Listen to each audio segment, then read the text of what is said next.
Hi guys, म बिस्मा घिमिरे। हजुरहरूलाई मेरो किचनमा स्वागत छ। हजुरहरूले थाहा पाइसक्नुभयो मैले किचनमा के गर्दैछु भनेर। सेतो तिल, कालो तिल, चनासुर मिसाएर लड्डु बनाउँदैछु। माघे संक्रान्ति अनि लड्डु बिना त इन्कम्प्लिट छ। तर आज चाहिँ माघे संक्रान्ति होइन। हामीले तिलको लड्डु खानलाई माघ महिना नै कुर्नुपर्छ भन्ने छैन। यो चाहिँ हामीले जति बेला बनाएर पनि खान सकिन्छ।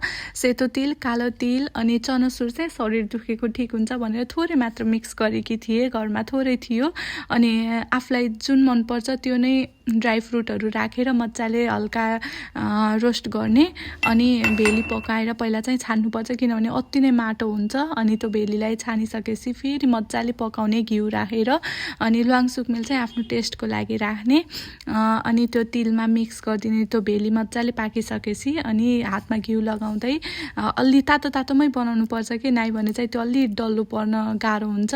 अनि यस्तै गरेर बनाएको थियौँ। एकदमै राम्रो बन्यो अनि एकदमै मिठो पनि भयो।